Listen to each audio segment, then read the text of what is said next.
Hi, this is Sugar Shane Mosley, and you're watching True School Sports. All right.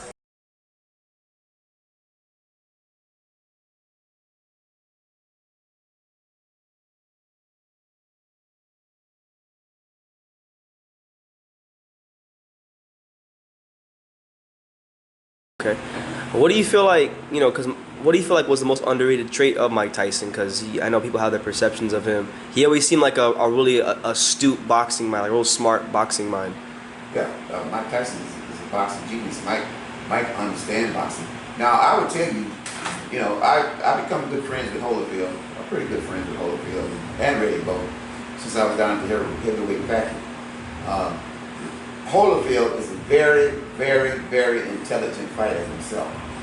He's very, very intelligent. Mike is intelligent. He's very well versed in boxing.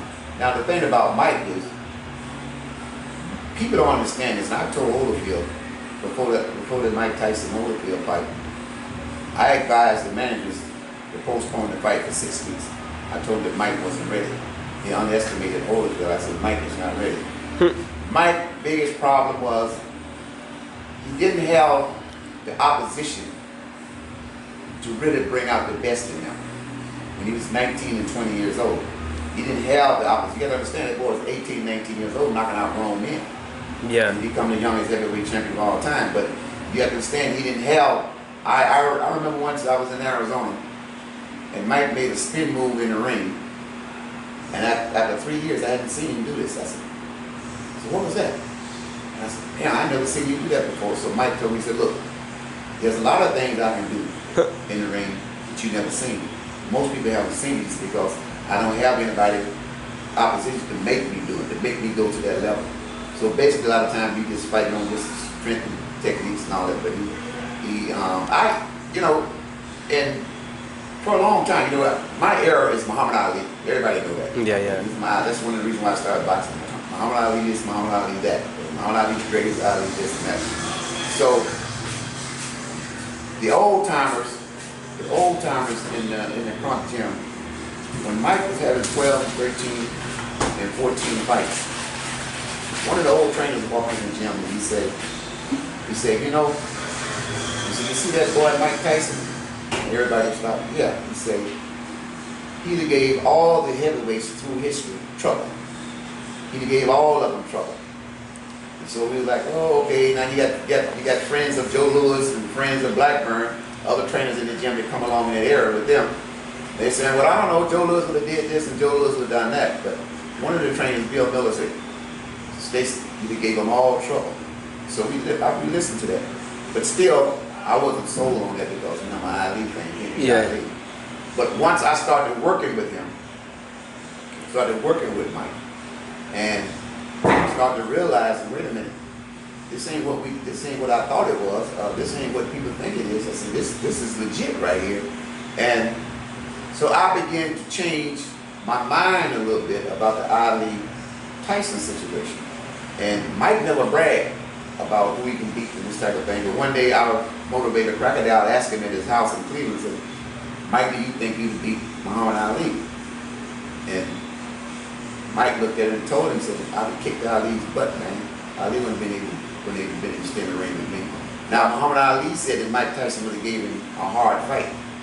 I think that... Ali said that? Yeah. Oh. See, he definitely gave him a hard fight. Now, I think that the fight went the distance. I think that Ali probably went the distance, he won a decision. But he probably had to get up off the floor a couple of times also, because you have to understand and look at what Joe Frazier did. Joe Frazier took him to hell in that. Joe Frazier wasn't the fighter that Mike Tyson was. Joe Frazier had one hand, but Mike Tyson had two hands. So to punch with either hand, one punch knockout orders. And he was exceptional fast. Yeah. So you got to take all these things in consideration.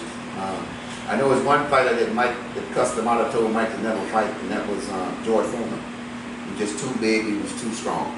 And we can understand that also. But when you start talking about the Ali's, it's very hard. Now, Joe Louis is a great fighter, but I don't think Joe Louis is big enough for these guys.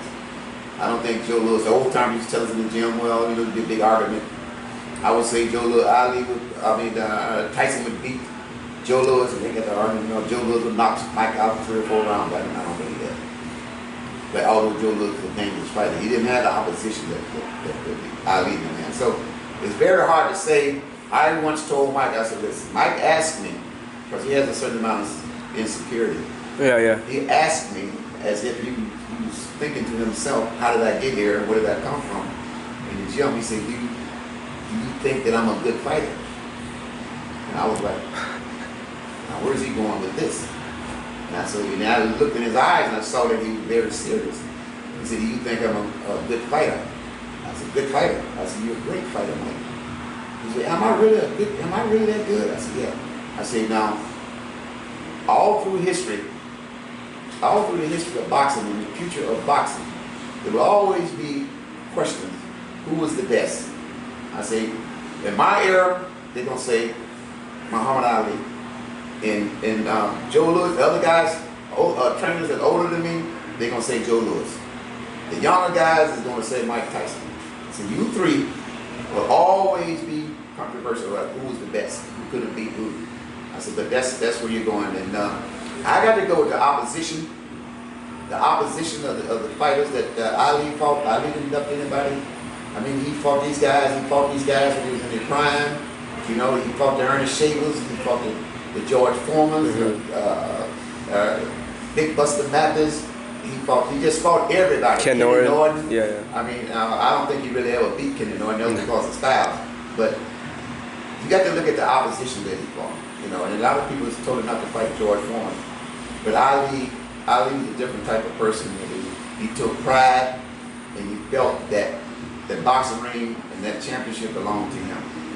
And it's hard to, he didn't think anybody else was worthy of wearing that crown. The only man that he really talked up and said that was better than him was Sugar Ray Robinson. He said Sugar Ray Robinson, Muhammad Ali said he was the greatest fighter ever lived. And he said, but I'm the greatest heavyweight ever lived. So when you look at the opposition, you got to kind of lean more toward Ali. Yeah.